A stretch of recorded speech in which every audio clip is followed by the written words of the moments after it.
Welcome to the Saas based flow. In this guide, I will show you how to fix open in Steam Resident Evil Requiem error. Sorry something went wrong for solution. Please wait fix. If you found this video helpful, feel free to like and subscribe.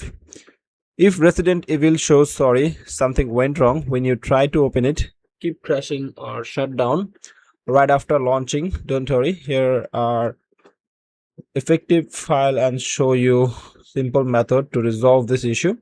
Fix number 1, verify game files. On Steam, open Steam and go to your library. Right click on the game Resident Evil and select properties. From there, go to install files and click on verify integrity of files. On Epic Games, go to your game library, click the 3 dots next to the game and select verify. This kind of error easily happens because of corrupted or missing game file. Fix number 2, update your graphics drivers.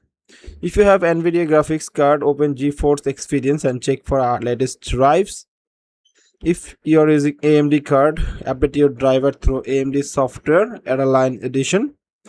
Alternatively, you can download our latest driver directly from the NVIDIA's and AMD's official website. Once updated, restart your PC and launch the game again. Fix number 3, install or repair Microsoft Visual C++.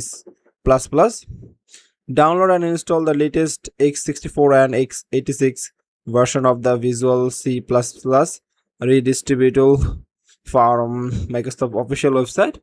Also make sure you have the latest version of the DirectX install. This runtime files are essential for the game to run properly. Fix number 4, reinstall the game on different drive.